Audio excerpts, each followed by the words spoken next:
après la dimension intelligence artificielle, j'insiste, hein, ça peut, en termes d'outils d'aide à la décision, il peut y avoir des marges de progression fantastiques, des travaux répétitifs, enquiquinants et obligatoires, comme par exemple d'affecter des équipages à un avion qui arrive demain à Manille et dans lequel il faut un pilote et un copilote et puis tant de stewards et puis tant d'hôtesses et naturellement un réacteur de l'avion est en panne, il y a une tornade sur la route et le commandant de bord s'est fêlé la cheville en jouant au golf la veille. Donc c'est épouvantable en termes d'obligations, de management, et là, quand même, ils sont passés de 4 jours à 20 minutes, quoi. Voilà. Donc voilà le genre de progrès pour des choses toutes bêtes. Mais vous multipliez ça par tous les points nodaux qu'il y a sur la grande carte de l'Eurasie, en disant qu'est-ce qui traîne dans le coin, est-ce qu'il y a des trafiquants d'armes, est-ce que ceci, est-ce qu'il y a des tribus irrédentistes, par où passe la drogue, etc. Et vous arrivez à quelque chose à partir duquel un gouvernement ou ses services, par exemple, peuvent progresser énormément dans la précision des questions. Enfin, au lieu de pointer sa longue vue sur 360 degrés de menace, de regarder précisément à un endroit donné en disant voilà, si ça doit se produire, ça se produira là. Pourquoi? Parce que, bien entendu, partout dans le monde, les méchants, les malfaiteurs, les terroristes, les guérillas, les ceci, les cela, ont l'initiative des attaques. Mais ce que nous, les criminologues et d'autres, bien entendu, dans les services spécialisés, savent très bien, c'est qu'une fois qu'une entité, tout à l'heure Elie nous dira sans doute ça, s'agissant de ce qui se passe autour d'Israël et au Moyen-Orient, une fois qu'un adversaire, un ennemi, un enquiquineur quelconque décide d'agir, la façon dont il agit est toujours stéréotypée. Hein? Le célèbre proverbe « si cela ressemble à un canard, si cela marche comme un canard et s'il a fait coin-coin comme un canard, c'est un canard », s'applique aussi, if it looks like a duck, c'est un proverbe américain, donc s'applique aussi naturellement à toutes sortes de situations. Il m'est arrivé 3 fois dans ma vie de journaliste à l'époque d'être approché par des gens de la mafia. Ils ne me voulaient aucun mal, ils voulaient simplement participer à ma fortune, vous voyez, pour que je leur lâche la grappe et que je m'intéresse à d'autres choses qu'à eux. Mais les 3 fois, l'approche a été exactement la même. C'était toujours un type que je n'avais pas vu depuis 20 ans qui m'appelait en disant « Ah, salut, tu te souviens de moi, on était à l'école communale ensemble, alors dis donc, c'est merveilleux ce que tu fais, mais enfin, j'ai des amis, ils voudraient te voir, etc. » L'approche est toujours la même. Donc, il ne faut pas s'imaginer qu'on est complètement largué, qu'à chaque fois, c'est quelque chose de différent. Les points d'attaque, mais une fois que la route de trafic de drogue est ouverte, ce que vont faire les narcos pour séduire les douaniers, ouvrir des voies, etc., c'est toujours un peu pareil. Donc, à partir du moment où vous avez des outils qui vous permettent de repérer à chaque point nodal « if it looks like a duck, if it walks like a duck, if it quacks like a duck, it's a duck », vous avez quand même énormément progressé et facilité la vie. Et donc, quand vous facilitez, vous savez, c'est simple. Un gouvernement, il a une seule chose à faire. C'est terrifiant, bien entendu, mais c'est la seule chose qu'il a à faire, c'est la décider. Il faut décider. Quand vous gouvernez, vous décidez. Et donc tout ce qui permet d'aider à la décision, c'est quelque chose qui libère l'esprit des gens sur les points essentiels sans avoir à s'enquiquiner avec les broutilles. Donc là, il y a déjà des progrès de fait. Et il y en aura maintenant avec l'escadrille Fantin. Hein, il y avait l'escadrille Guinemer, maintenant il y a l'escadrille Fantin. On aura sans doute beaucoup de choses nouvelles à révéler lors d'une prochaine conférence. Alors, après les progrès technologiques, les progrès de coordination et d'avancées unies, le moins des unis possible, il y a tout ce qui touche aux menaces et à l'Europe. Et là, François Farcy va nous expliquer tout ça. Tu as ton PowerPoint ? Bon, c'est bon, tu veux te mettre là, à côté de... Hein, c'est bien ou c'est bon là? Oui, mets-toi là plutôt.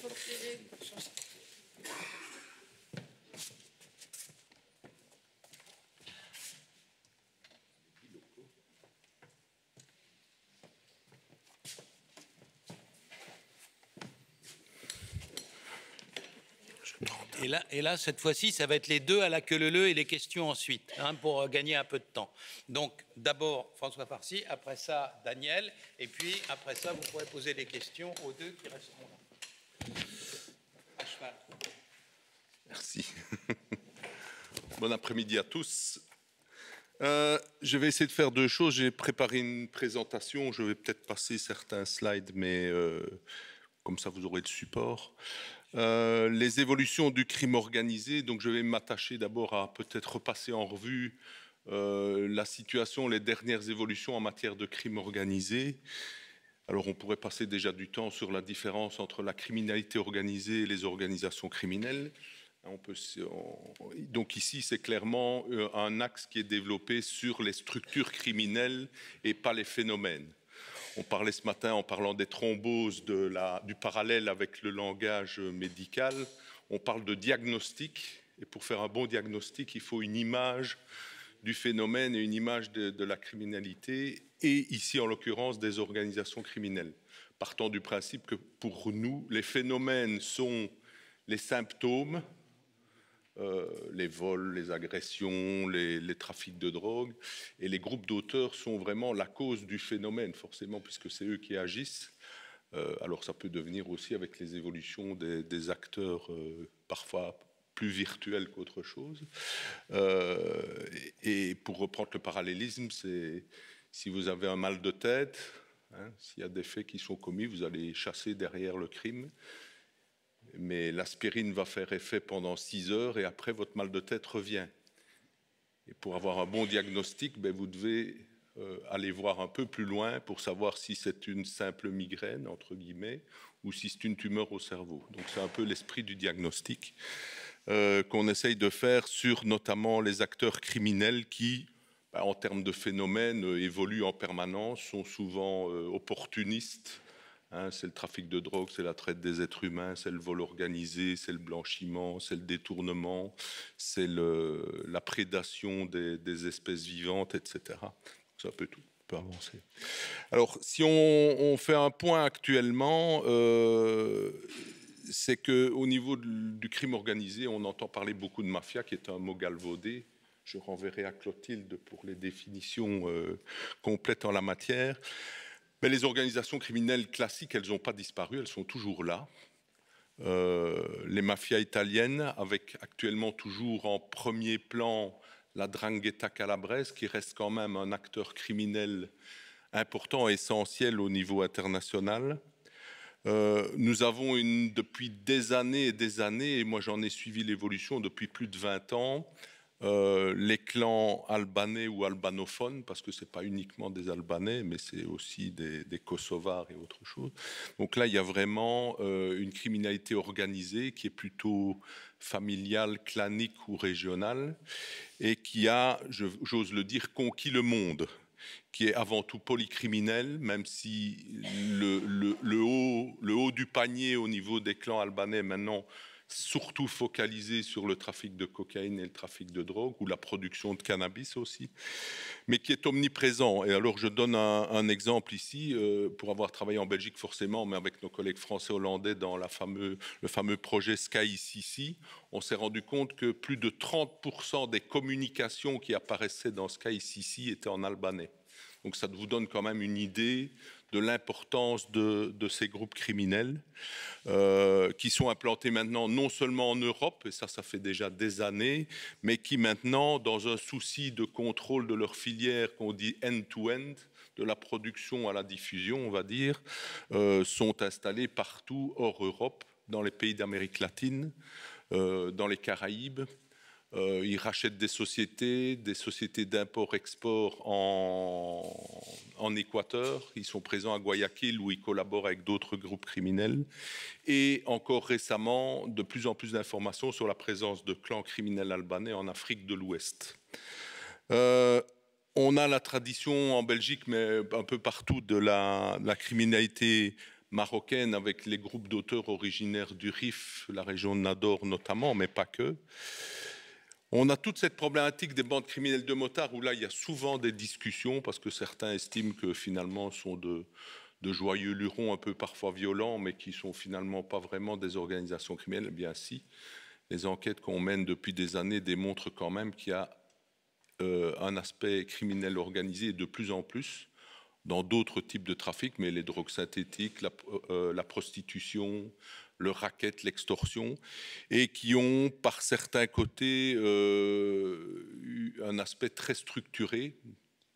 Je veux dire qu'au niveau de la détection, c'est souvent les plus faciles à détecter parce qu'ils sont visibles, ils portent des jaquettes avec des dossards, avec des identifications même dans leur grade, puisque vous avez des présidents, des vice-présidents, des sergents d'armes, etc.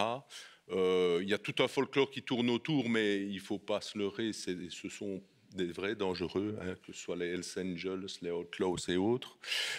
Mais c'est d'autant plus dangereux qu'on a eu énormément d'évolutions ces dernières années, en ce sens que s'il y a une 15-20 ans, on avait ce qu'on appelait un Big Four, qui était les Hells Angels, les Blue Angels, les Outlaws et les Bandidos, il y a eu des dissidences un peu partout, et maintenant on se retrouve avec une kyrielle de groupes criminels, de bandes de motards, avec une sous-culture qui est toujours la même, c'est-à-dire que généralement les structures en chapitres avec des grades restent les mêmes, mais qui se battent à qui mieux entre eux pour le contrôle de territoire, puisque leur base, c'est que quand un chapitre s'installe, il veut contrôler un territoire.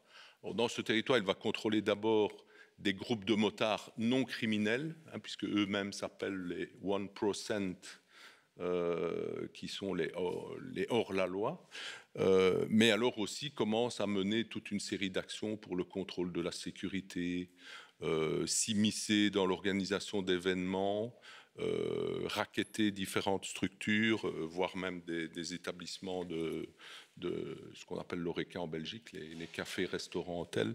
Donc ça, et puis alors s'implanter dans le trafic de drogue, en ayant par groupe criminel forcément une implantation qui leur permet parfois de contrôler des routes de la drogue et de différents trafics en matière de prostitution aussi. On en a parlé beaucoup depuis l'avènement de SkyCC et notamment avec la problématique qui est quand même focalisée sur Anvers et Rotterdam, qui sont les ports d'entrée. C'est la Mokromafia, qui est un peu une construction hybride. C'est pas une mafia. Mokro fait référence au Maroc, mais quand on analyse ces groupes qui sont essentiellement belgo-néerlandais, mais d'origine diverse, on a cette sous-culture qui était un peu mafieuse et qui est notamment une culture assez bling-bling. Hein, ce sont des gens qui aiment se montrer avec des chaînes en or, avec des tas d'argent, des grosses voitures rutilantes, des prostituées au bras, et alors qu'ils font penser dans certaines imageries à faire croire qu'ils sont des mafieux de la Cosa Nostra, mais bon, ça n'a rien à voir, qui sont essentiellement liés au trafic de cocaïne, mais pas que, puisqu'il y a un mixte cocaïne, cannabis, hashish, puisque beaucoup sont originaires des pays du Maghreb. Mais on retrouve parmi cette mokromafia aussi des truands belgo-néerlandais qui sont des Belges ou des Hollandais de pure souche. Et je prends un exemple, parmi les barons de la drogue, on parlait pas mal ces temps-ci, puisque tout le monde le cherche, du fameux Leidekers ou Bolojos, qui est probablement en fuite du côté de la Turquie. C'est un pur produit belge, hein, je l'avoue, du Limbourg. Sont des groupes très violents et sont des groupes qui, par le trafic de cocaïne, ont acquis une puissance énorme de par l'argent qu'ils ont gagné dans la cocaïne, sont sans limite au niveau de la violence interne, mais aussi à l'égard des gens qui veulent contrôler. On parle souvent de corruption dans les ports, mais parfois cette corruption, elle est forcée, c'est-à-dire que s'ils identifient un point faible dont ils ont besoin pour leur trafic, ils vont mettre la pression sur la personne et sur sa famille pour l'obliger à collaborer. Et si ça ne se passe pas comme ils le veulent, on passe à autre chose. Important dans le Sud, et surtout nos collègues italiens, suisses, mais aussi en France et en Belgique, sont de plus en plus impactés par l'activité des clans nigérians. On parlait ce matin, quelqu'un posait la question sur les structures criminelles en Afrique de l'Ouest. Les clans nigérians, autour notamment de ces... Pour faire l'histoire, mais on y passerait l'après-midi sur les Black Axe, qui étaient des étudiants à l'époque, qui sont devenus des organisations vraiment criminelles, actives essentiellement dans la prostitution, avec des méthodes coercitives et de contrôle des filles par des rites locaux, du juju, etc. qui permet de contrôler les familles au pays d'origine et de contrôler les filles par des menaces sur les familles au pays d'origine, mais qui sont aussi impliqués dans l'exploitation humaine, notamment nos collègues italiens, forcément dans tout ce qui est les cultures maraîchères, la récolte des fruits, des clans nigérians qui fournissent la main-d'œuvre à bas prix avec des clandestins. On les retrouve aussi dans le trafic de drogue. Donc c'est vraiment une menace qui est en évolution ces dernières années. Alors, pour donner une histoire, puisqu'on est en évolution permanente, la France connaît la problématique des gangs marseillais, la guerre des gangs à Marseille. Eh bien, ils se déplacent et à l'occasion de victoires ou de défaites de l'un ou l'autre gang, ils se déplacent et on a eu la surprise depuis 1 an ou 2 de voir remonter vers la Belgique et des Pays-Bas des membres des gangs marseillais, qui est notamment partie à l'origine, si vous avez écouté la presse, des fusillades qui ont eu lieu sur Bruxelles les derniers mois. C'était un affrontement, là, pour les contrôles de territoire entre les arrivants marseillais, les Albanais et les groupes criminels locaux pour le contrôle du trafic de drogue. Cas particulier qui est typiquement belge, c'est le banditisme recyclé. On a vu, mais ça arrive dans d'autres domaines criminels, ce qu'on appelle dans le jargon policier les vieux chevaux de retour, c'est-à-dire les truands qu'on a connus il y a 20 ans et qu'on retrouve tout d'un coup dans un modèle criminel différent. Et notamment, vous savez qu'on a eu dans les années 90 toute cette vague d'attaques sur les fourgons blindés, avant qu'on ne prenne des mesures technopréventives avec les fourgons sécurisés, les mallettes intelligentes, et le phénomène a quasiment disparu. Il reste encore un peu, surtout en Allemagne, aux Pays-Bas, ce qu'on appelle les attaques de DAB à l'explosif, mais ce n'est pas très performant, ça fait souvent beaucoup de dégâts, mais peu de résultats. Et on a vu que plusieurs groupes criminels qui étaient actifs dans ce pur banditisme des années 90 avaient disparu de la circulation parce que beaucoup avaient été condamnés, notamment dans la région liégeoise d'où je viens, c'était des groupes turco-marocains des cités, ont disparu au pays, ils sont revenus et se sont lancés dans le trafic de cocaïne qu'ils estiment peut-être moins risqué. Oui. Bon, l'internationalisation, il ne faut pas vous faire un dessin. Le trafic de drogue, c'est de l'international pur, mais l'immigration clandestine, ça l'est aussi. Le trafic des espèces, tout trafic est international. Donc, ça implique qu'il y a des interconnexions de plus en plus régulières et surtout des déplacements de groupes criminels. Et donc, on voit arriver en Europe, notamment au travers de la problématique du trafic de cocaïne et maintenant, on en parlait ce matin, j'ai été intéressé par l'exposé sur le Cap Tagon au Liban, de toute cette problématique des drogues synthétiques. Donc on se rend compte que les cartels colombiens, ils sont chez nous aussi. On les retrouve dans des laboratoires d'extraction et d'importation de cocaïne, les clans colombiens, Clan del Golfo et autres. C'est aussi une évolution récente, et on le verra aussi sur l'aspect drogue synthétique, parce que forcément, les opérations qui sont menées un peu partout en Europe, notamment la réaction à Sky Sissi, on a renforcé les contrôles dans les ports d'entrée avec pléthore de scanners, de brigades canines, etc. Donc, à la longue, on a quand même saisi des centaines de tonnes de cocaïne, même si ce n'est qu'une partie la partie visible de l'iceberg. Et donc, ils sont passés à d'autres modes. Et la cocaïne a cette particularité, c'est qu'elle peut être disséminée ou camouflée dans toute une série de supports. Et aux dernières nouvelles, en ce compris dans de l'eau. Mais ça veut dire que quand on la récupère, il faut un laboratoire d'extraction, de reconditionnement pour la reprécipiter, etc. Donc la cocaïne, elle se cache dans du mulching de coco, elle se cache dans des fleurs, elle se cache même dans une imprégnation dans des vêtements, ça c'est déjà vu. Mais ça veut dire qu'à l'arrivée, il faut des laboratoires pour réextraire cette drogue. Et les spécialistes, c'est quand même ceux qui la fabriquent au départ. Donc on voit arriver des laboratoires en Europe avec des membres des cartels, que ce soit colombiens ou mexicains. Même chose pour les drogues synthétiques. Là, ça a été un mouvement inverse avec les Mexicains qu'on a retrouvés dans le cartel de Sinaloa et encore il y a, je crois, 1 mois d'ici en Belgique. dans un laboratoire isolé en pleine campagne. Il y a eu une intervention, on a découvert des Mexicains qui travaillaient dans un laboratoire de méthamphétamine. Là, ça a été l'inverse, c'est que traditionnellement, les drogues synthétiques étaient quand même une spécificité belgo-néerlandaise et un peu polonaise dans les années 90, à l'époque, la grande époque de l'ecstasy, mais après on a dévié vers d'autres produits bien plus toxiques, je pense. Et donc ils sont venus se former chez nous. Et puis maintenant, ils repartent et on retrouve des laboratoires de drogues synthétiques un peu partout dans les pays d'Amérique centrale, Amérique du Sud, aux États-Unis forcément. Et je ne serais pas étonné, quand on en parlait ce matin, que peut-être certains Libanais sont venus se former aux Pays-Bas ou en Belgique. On parlait tout à l'heure de connexion en tout cas. Les gangs sud-américains, c'est surtout sur le sud de l'Europe parce qu'évidemment, c'est historique, sont les anciennes, entre guillemets, colonies espagnoles et portugaises.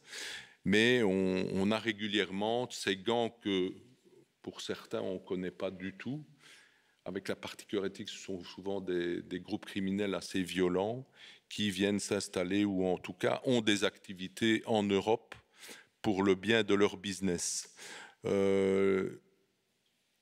Élément important aussi, ça a été l'apparition, enfin ils étaient déjà là avant, d'organisations criminelles brésiliennes, ce qu'on a appelé les Brazilian Chains. Donc ce sont des structures criminelles qui au départ sont surtout impliquées dans la traite des êtres humains ou en tout cas la traite économique.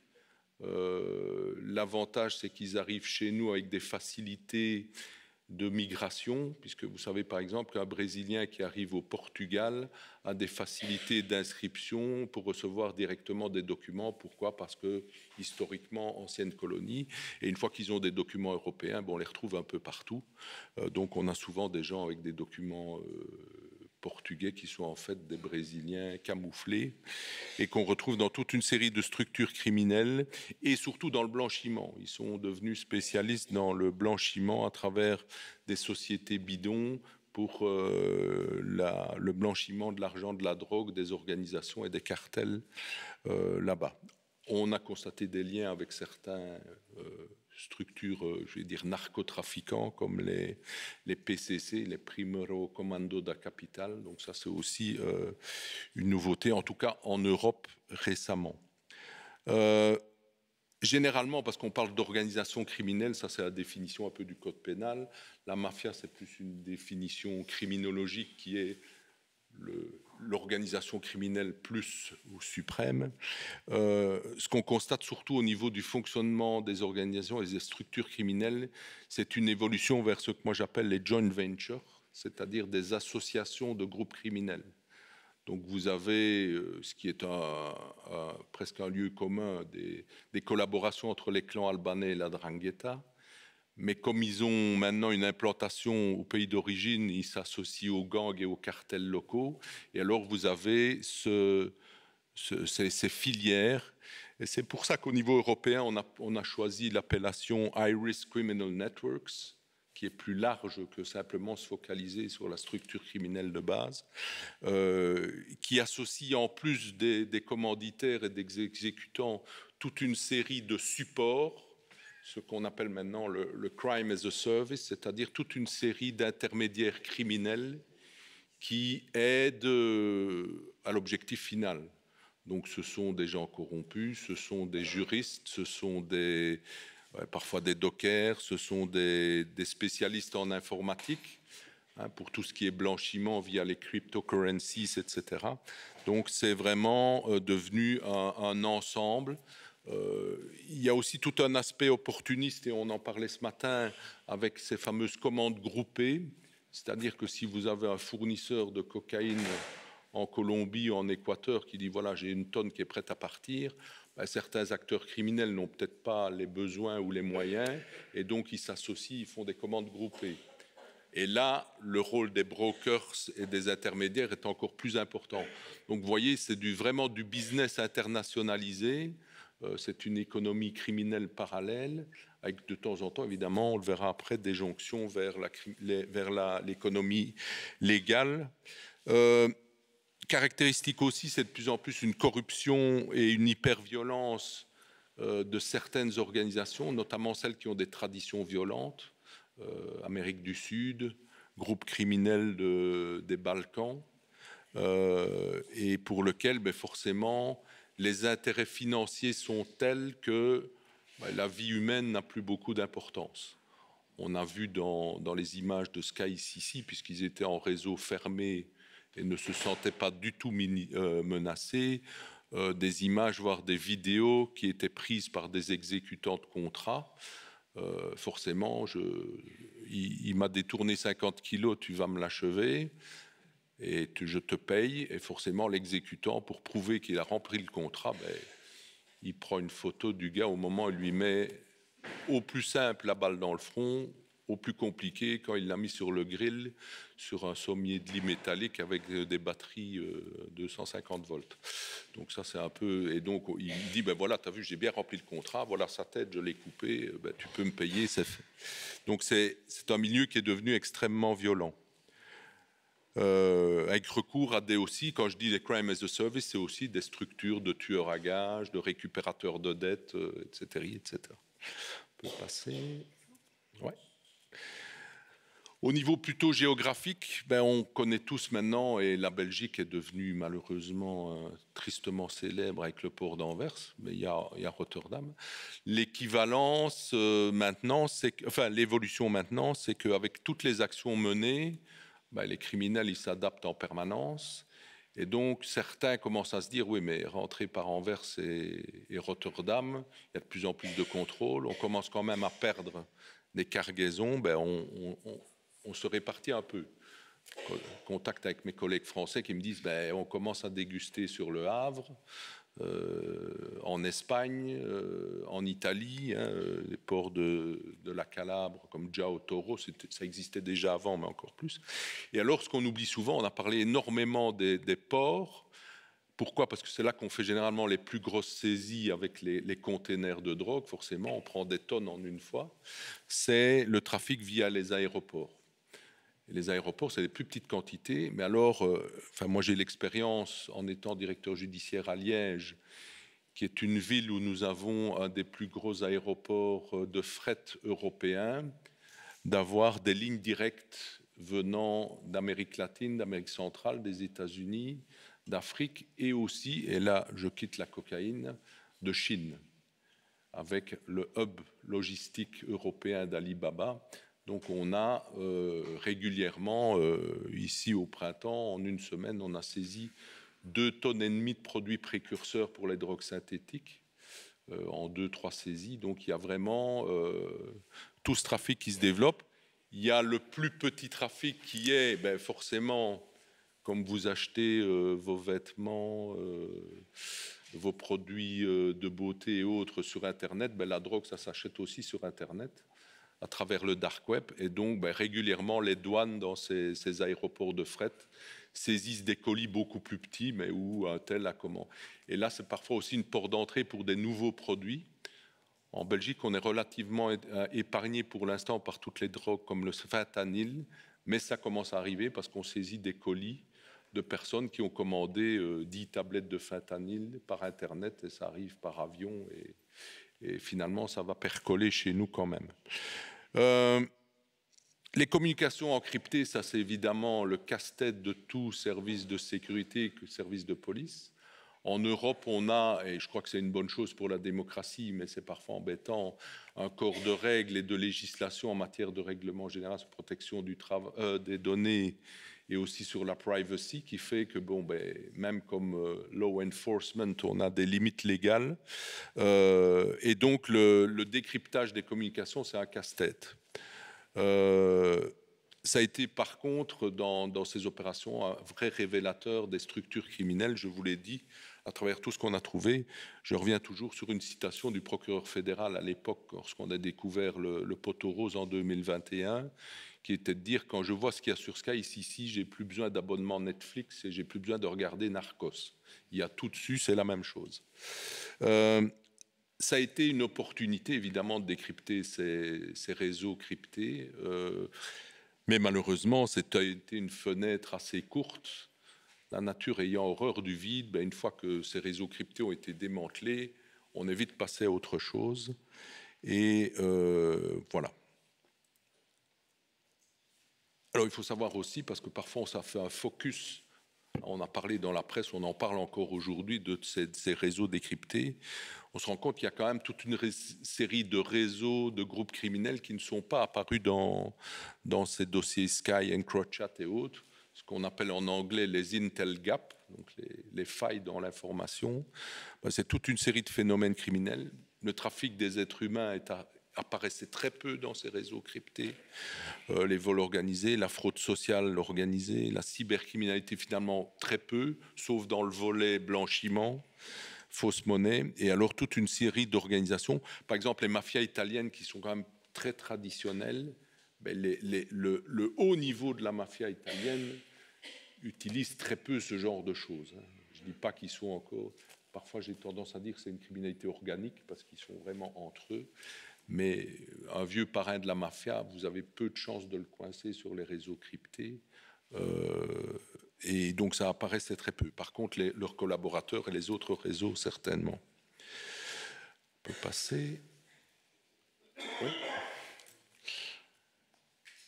Aujourd'hui et demain, où est-ce qu'on en est? Ben, avec tout ça, on est déjà...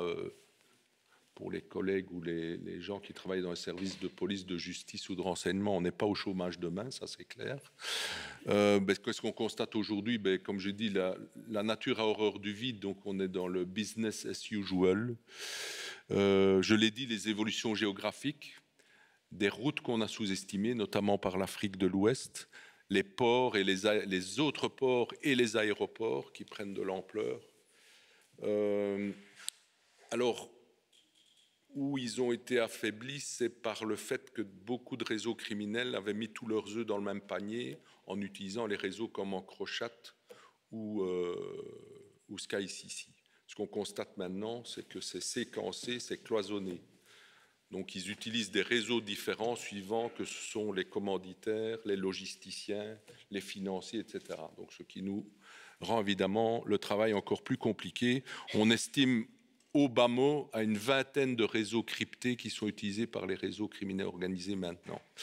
Alors, je ne vous raconte pas, si vous devez commencer à décrypter ça, ça coûte cher aux finances publiques.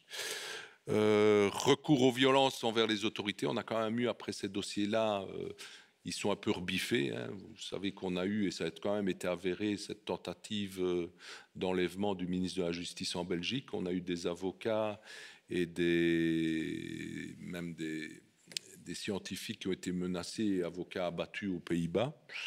Ce qu'on n'a pas l'habitude en Europe, ce qui est malheureusement affaire courante dans des pays d'Amérique latine comme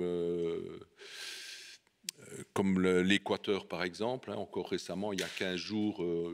en 15 jours, on a abattu 2 directeurs de prison en Équateur, notamment à Guayaquil. On a des collègues en Belgique, en France, je crois que quand des collègues sont abattus ou décèdent en service, c'est quand même quelque chose de très marquant. J'ai eu l'occasion d'aller en voyage de travail voir nos collègues là-bas en Amérique latine. On était à Guayaquil au mois de février et ils faisaient les bilans malheureusement. À Guayaquil, c'était 86 ou 87 policiers tués sur l'année précédente. Donc ça rigole pas. Et la nuit où nous étions à l'hôtel, les collègues venaient nous chercher le matin pour aller visiter leur service, etc. Ils avaient une tête un peu déconfite.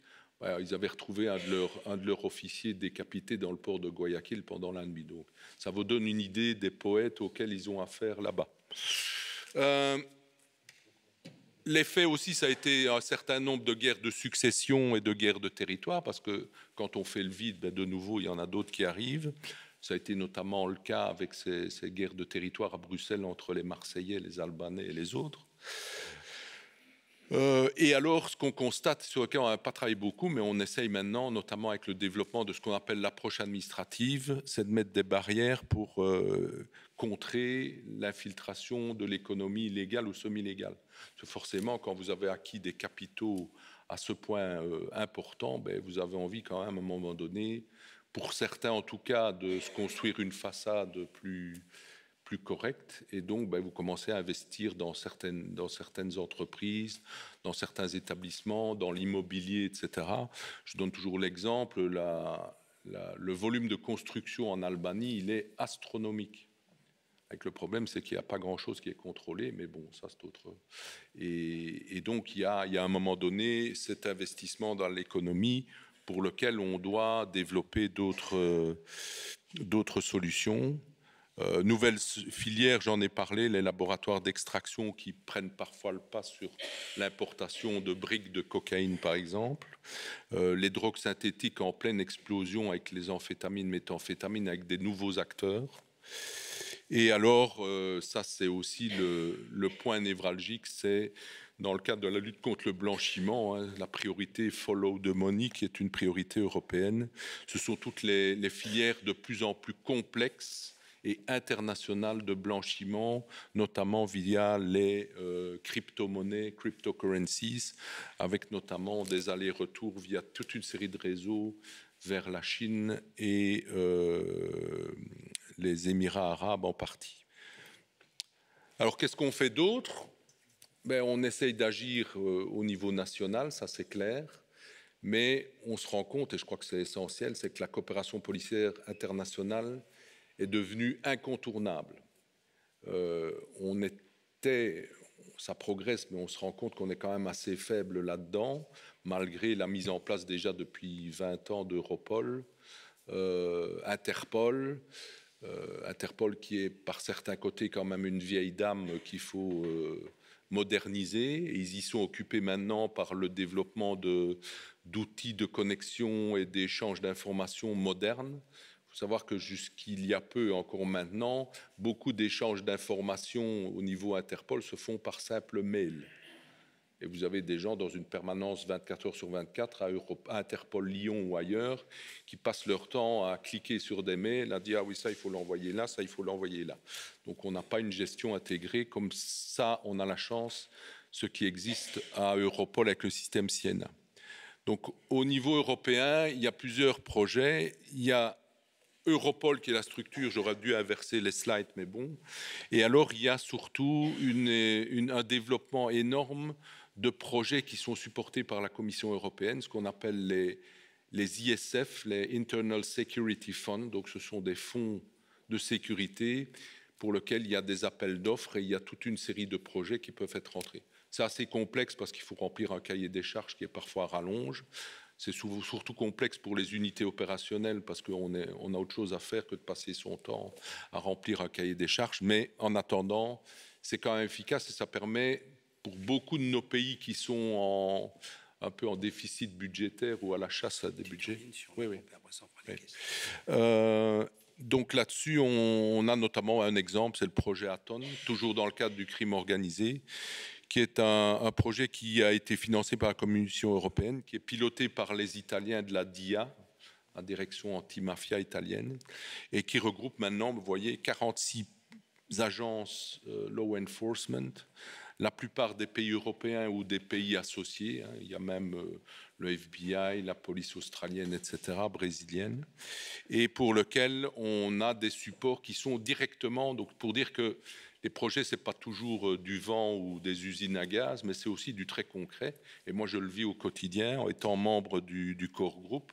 C'est vraiment un support direct au travail de police dans les États membres. On finance des meetings, des coordinations, le paiement d'opérations, le support à ce qui, dans les procédures, coûte parfois très cher, c'est les frais de traduction de dossiers d'un pays à l'autre. Donc, c'est vraiment très efficace. Ça, c'est un exemple concret. L'autre exemple ici que je prends, vous pouvez passer, qui est plus structurel, c'est au sein d'Europol, on a un cycle de politique qui est équivalent à un plan national de sécurité. Et tous les 4 ans, il y a un ensemble de projets qui sont soutenus par la Commission européenne et par Europol et pour lesquels on mène des actions et où celui qui évidemment prend le lead de la direction de ce projet, même s'il est français, belge, norvégien ou autre, est avec une casquette européenne et développe toute une série d'actions au sein des pays européens, avec des actions communes, des supports à des... Ça peut être parfois très stratégique sur des études, des analyses qui sont faites. Ça peut être des supports à des projets d'informatisation, intelligence artificielle. Il y a un projet qui existe. Ici, en l'occurrence, on en a un qui est piloté actuellement par l'Italie et la Belgique sur ces fameux High-Risk Criminal Networks, et pour lequel, comme c'était la première fois, l'idée première, c'était d'avoir ce fameux diagnostic qui a été publié par Europol début de cette année pour avoir enfin en Europe une première image des organisations criminelles européennes, ce qu'on a appelé l'OC Mapping, et qui était pour la première fois un exercice commun fait par les États membres pour avoir une idée, mais qu'est-ce qu'on a dans nos pays comme structures criminelles présentes ou actives chez nous. Ça veut dire qu'on a les groupes criminels qui sont en Europe, 'Ndrangheta, Cosa Nostra, les bandes de motards, mais on a aussi des organisations criminelles internationales qui sont actives chez nous, gangs, cartels colombiens ou autres. Et donc on a essayé de faire cet exercice qui sera pérennisé tous les 2 ans, mais c'est aussi le développement notamment d'actions en collaboration avec les pays d'Amérique latine, d'Amérique du Sud, et on démarre maintenant des projets de collaboration avec l'Afrique de l'Ouest parce qu'on est conscient que c'est aussi dans les évolutions. Dernier exemple, et je termine, d'un projet européen, c'est le soutien de l'Europe au law enforcement en Amérique latine, puisque c'est quand même devenu un acteur essentiel, notamment à la problématique de trafic de drogue, les organisations criminelles. Mais c'est par exemple l'ANISF El Pacto, qui est un programme d'assistance européen pour renforcer la lutte contre le crime organisé avec les pays d'Amérique latine et des Caraïbes. Donc ça, c'était un peu pour vous montrer ce qui se fait. Alors, on peut toujours faire mieux, mais il y a quand même des réalisations concrètes ces dernières années. Et je crois que souvent, on a tendance, notamment au niveau d'Europol, Interpol, de critiquer, mais avant d'inventer des nouvelles choses, on doit d'abord essayer d'utiliser et de faire fonctionner ce qui existe. Voilà. Merci.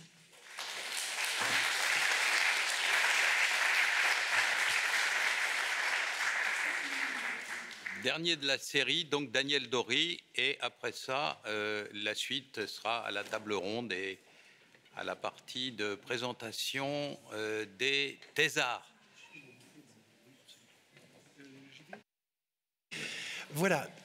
Alors, comme il n'y a plus de titre sur la présentation parce que c'est mieux, puisque ça me permet d'à la fois de dire ce que je voulais vous dire aujourd'hui et de vous présenter un certain nombre de cartes, mais très rapidement. Alors, pour vous expliquer ce que je vais dire et pourquoi et comment c'est venu, il faut savoir 2 choses. La première, c'est que je travaille sur le terrorisme au niveau académique depuis des années, et donc il y a une série de publications. Ceux qui connaissent la revue Sécurité Globale connaissent la nature de mes travaux, et je viens de publier un manuel extrêmement ennuyeux sur les études du terrorisme, mais il fallait le faire. Hein. Les manuels sont à la science ce que la masturbation est à la sexualité, mais il faut passer par ce genre de choses. Alors, ma spécialité, c'est essentiellement le terrorisme. Et donc, je me suis dit, comme vous n'allez pas avoir tous les jours un spécialiste du terrorisme qui s'adresse à vous, je me suis dit, commençons par une bonne nouvelle. C'est bien, commencer par une bonne nouvelle après avoir vu toutes les choses horribles qui nous attendent.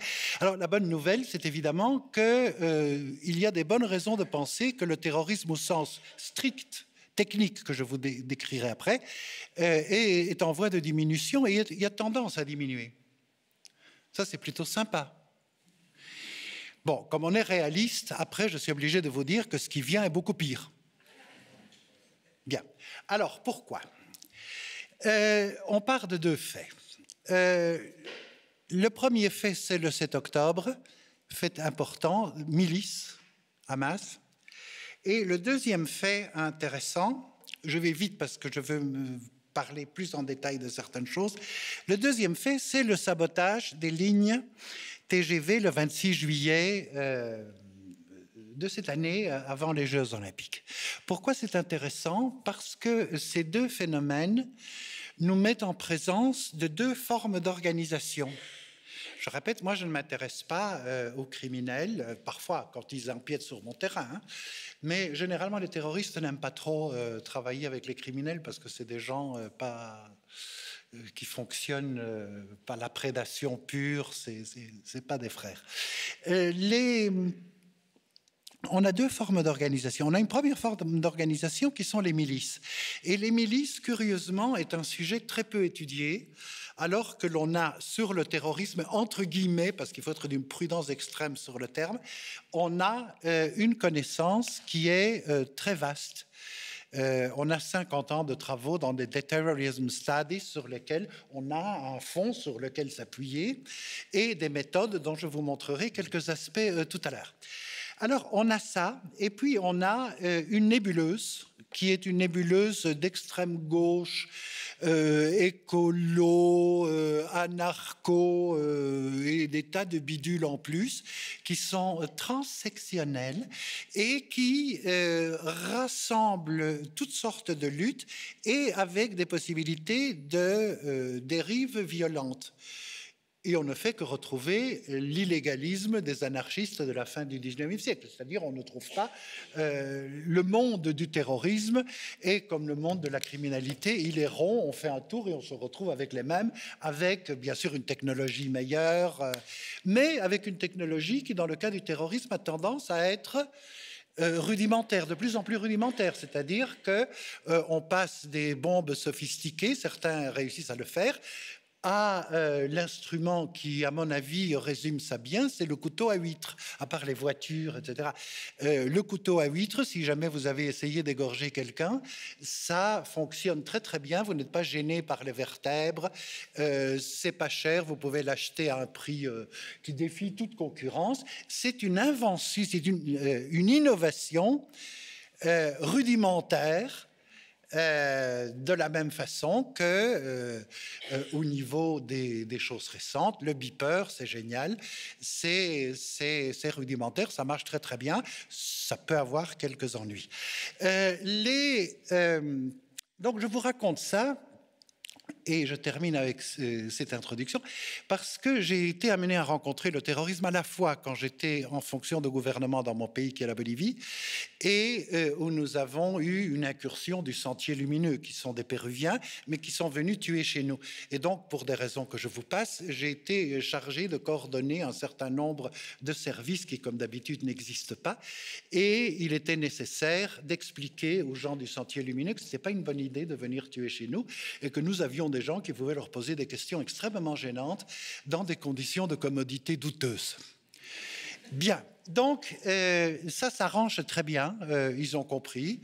Ceux qui n'ont pas compris reposent en paix et ceux qui ont compris reposent ailleurs. Alors, les deux phénomènes que je vous signalais tout à l'heure, le 7 octobre et le sabotage des TGV, nous renvoient à deux formes d'organisation qui sont potentiellement différentes, potentiellement c'est un mot important, potentiellement différentes du groupe terroriste habituel. Qu'est-ce qu'on en fait? On en fait d'abord une analyse au tamis de la théorie.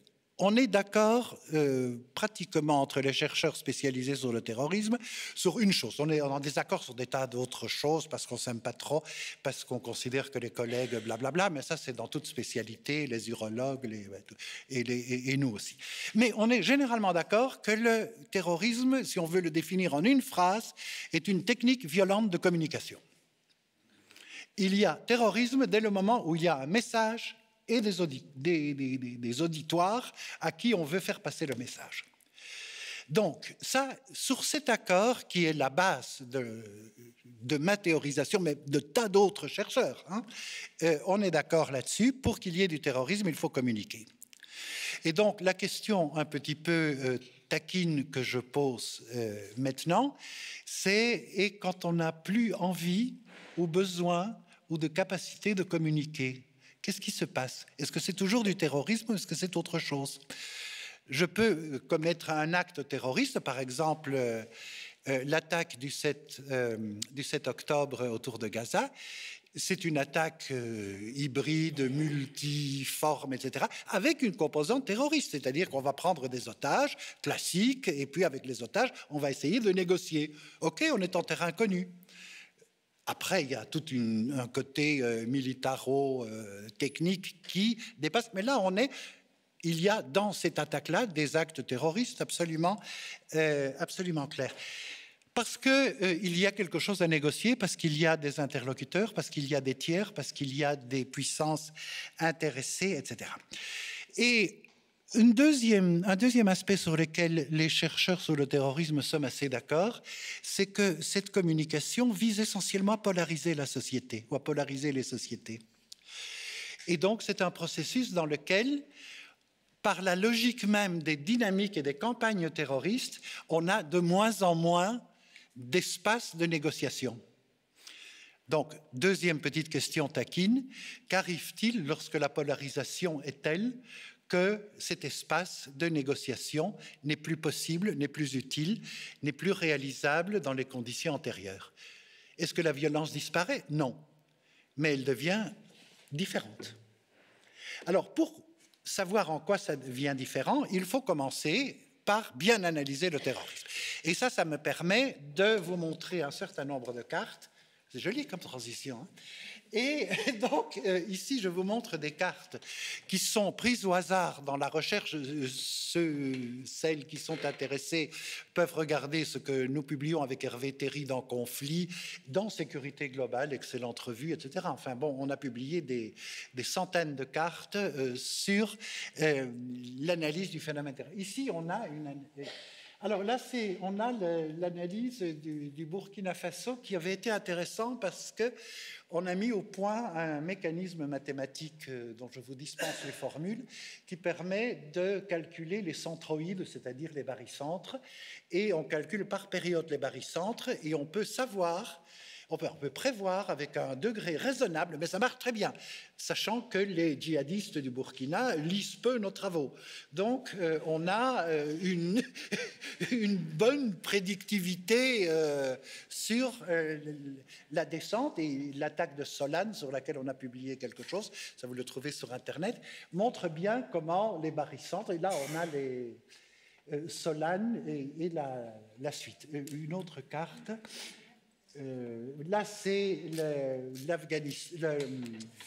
l'Afghanistan, effectivement, et ça montre l'encerclement progressif et la logique. Mais ensuite, on a divisé ceci avec les actes terroristes et les actes de guérilla. Comment est-ce qu'on les distingue? Par les cibles.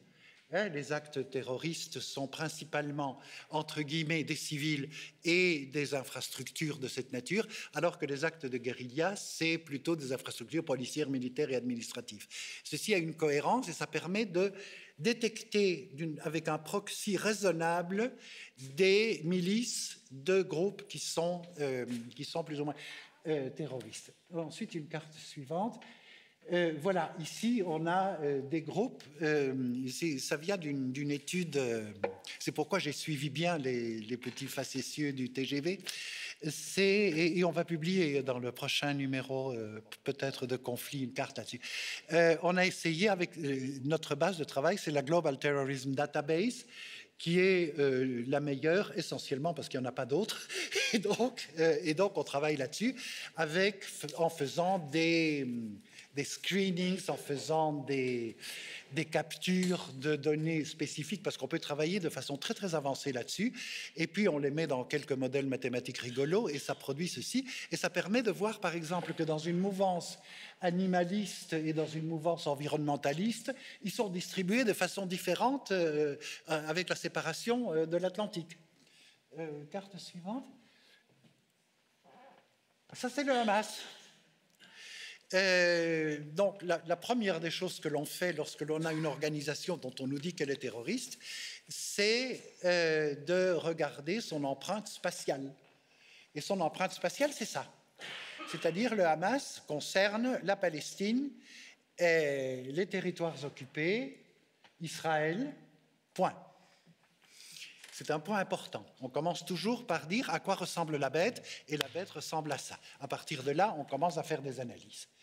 tant qu'on n'a pas l'empreinte spatiale, on fait soit de la propagande, soit de l'approximation journalistique. Là, on commence. Après, on peut discuter de ceci ou de cela, mais commençons par les faits. Là, on a des faits. On prend la suivante. Voilà, ici, vous avez la base GTD. C'est pour vous donner un petit peu l'ensemble. Là, on l'a mis sur la population. Mais c'est-à-dire que le terrorisme n'est pas distribué partout. Il n'est pas distribué partout de façon égale, et donc il est intéressant de savoir comment et pourquoi les distributions ont lieu. Et alors, après, tout ceci a été publié abondamment, donc si vous êtes intéressés, vous le retrouverez dans nos publications. Je vous ai donné ça parce que, notamment, vous avez tenu beaucoup à ce que je montre des cartes, et donc j'ai compris très vite que je n'y échapperai pas, et donc vous en avez. Alors, les milices, si on pense que s'il y a une polarisation et qu'il n'y a pas de communication, on peut explorer la piste des milices. Qu'est-ce qui caractérise une milice? C'est un terme très général. Quand on rentre dans les encyclopédies spécialisées, on se trouve sur des choses assez tristounettes. Le spécialiste des milices africaines parle des milices africaines, le spécialiste des milices afghanes parle des milices afghanes, etc.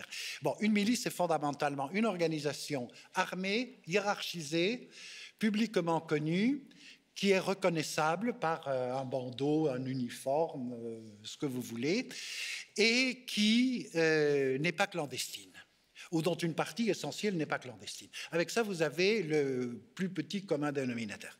Alors, il y a des milices qui sont des entités qui fonctionnent comme des milices, qui sont périétatiques, c'est-à-dire qui sont autour des États. Par exemple, Wagner. Wagner est un exemple de milice. Il y a les rondas campesinas, c'est-à-dire les milices que l'État péruvien a aidé à mettre en place. C'est des rondas campesinas, c'est des rondes paysannes pour lutter contre le sentier lumineux. Ça peut être en partie le Hezbollah en relation avec l'État libanais. On a des milices non étatiques. Et c'est tout le domaine des autodéfenses spontanées. Ça fait des années que je m'intéresse indirectement aux milices d'autodéfense parce que c'est des gens prodigieusement intéressants. Alors, ils surgissent et ils peuvent disparaître. On en a un bel exemple en Nouvelle-Calédonie ce printemps. Dès le moment où l'État n'assume plus sa fonction régalienne, les gens s'organisent. Et alors, ils s'arment plus ou moins. Ça dure le temps où la menace existe. Et ça rejoint un thème important d'un collègue suisse qui est Bernard Wicht, qui traite de la guerre civile moléculaire, dans laquelle on a des phénomènes de milices d'autodéfense qui vont s'organiser pour protéger un territoire, une ethnie, un groupe, des églises, des mosquées, la masserie, enfin n'importe quoi, les milices fonctionnent de ça. On peut avoir bien sûr des milices anti-étatiques. L'exemple qui est le plus travaillé jusqu'à présent scientifiquement, c'est les milices à Brazzaville, les milices urbaines en 1997, lorsque chaque chef politique congolais avait sa milice et il se tirait dessus gaiement. Après, on a réglé le problème puisqu'ils se sont alliés et tous ont tiré contre l'un et finalement, ce un est devenu président et il dure toujours. Donc, le phénomène des milices urbaines commence à être bien connu. Un exemple de milice qui a échoué, c'est la Rote Armee Fraction, milice urbaine qui va. Donc, on commence à avoir des données pour penser le phénomène, qui est un phénomène absolument fluide. Ce ne sont pas des catégories étanches. Et ensuite, il y a des milices prédatrices, qui sont les cartels, les gangs, etc., à la condition qu'ils fassent du travail milicien. Tous ne le font pas. Les Cetas, dont on a eu un bel exemple, c'est un exemple de milice parfaitement structurés, organisés, ils ont des équivalents de chars, ça s'appelle les monstruos, et ils ont un chef, ils sont comme les narcotanques, enfin, c'est des gens sympathiques que l'on a évidemment envie de retrouver à dîner chez soi le soir. Et c'est absolument public. Il y a un site que je vous recommande, peut-être pas avant de manger, qui s'appelle El Blog del Narco. Et là, vous avez les messages qui sont envoyés, c'est-à-dire on découpe à la machette généralement des dames parce que c'est plus efficace. Et on dit, voilà, cette dame, elle a fait le mauvais choix. Et maintenant, elle va être découpée en fines tranches. Et en général, on comprend que le message n'est pas très sympathique.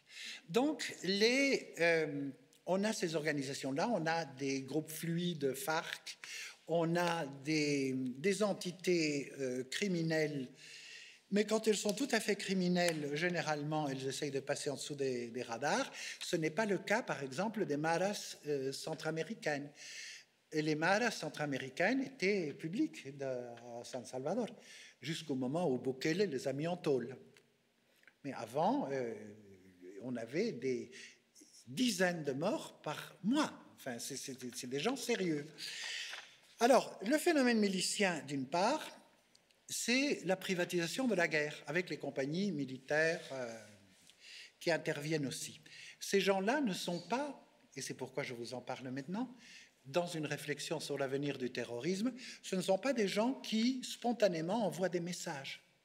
Ils sont dans une logique d'intimidation factuelle ou dans une logique exterminatrice. Si on est dans une logique exterminatrice, on n'a rien à négocier. On extermine.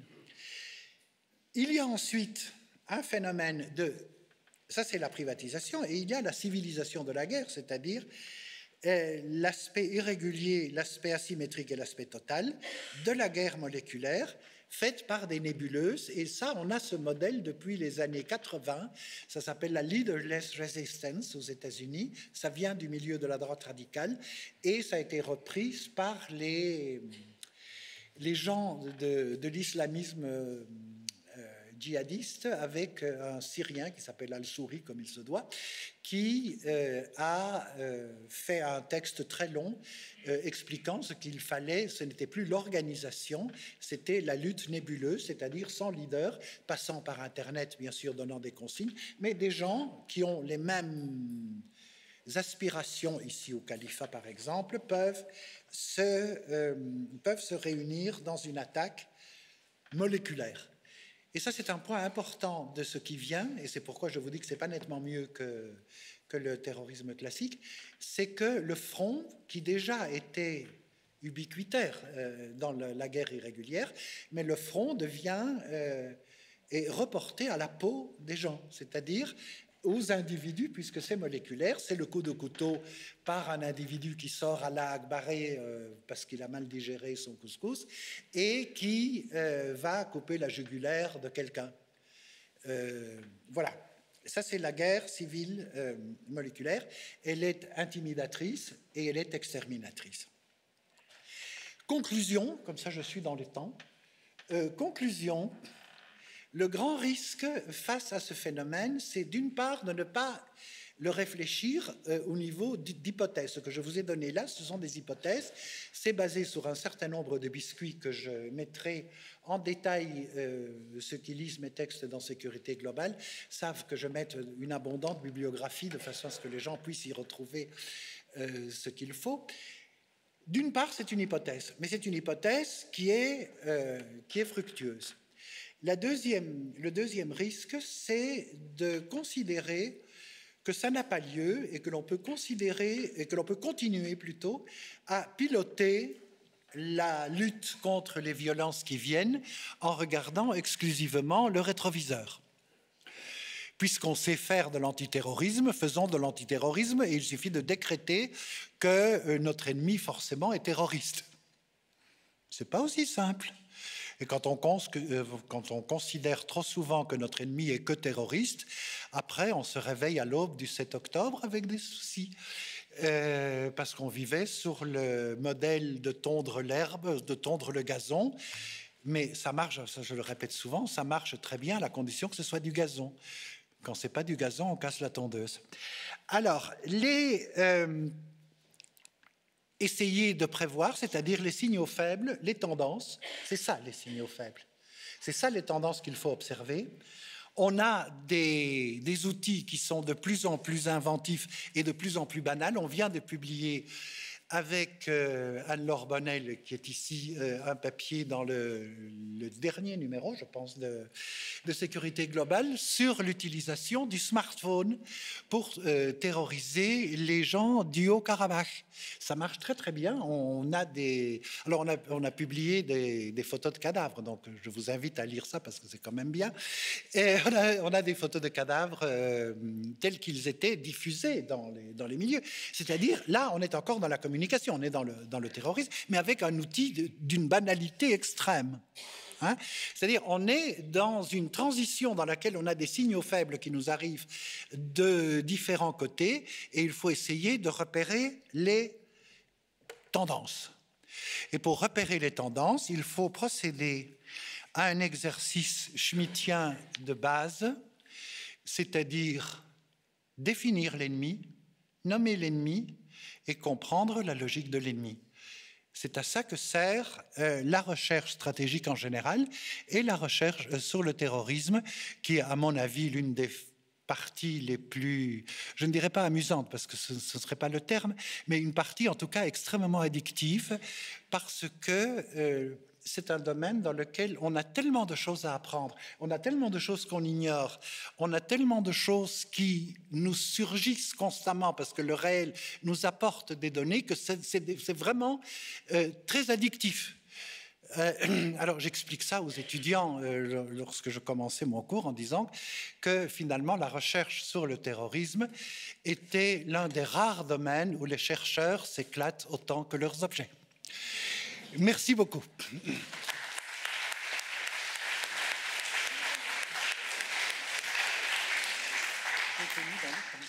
Tout ce qui s'est dit aujourd'hui à cette tribune figurera avec des illustrations dans un numéro spécial de Sécurité Globale qui paraîtra bientôt et qui sera envoyé à tous ceux qui ont eu une inscription par WizEvent sur le site sous forme de document PDF. Donc vous aurez les compléments, si vous n'avez pas tout noté, vous aurez les compléments en un numéro spécial.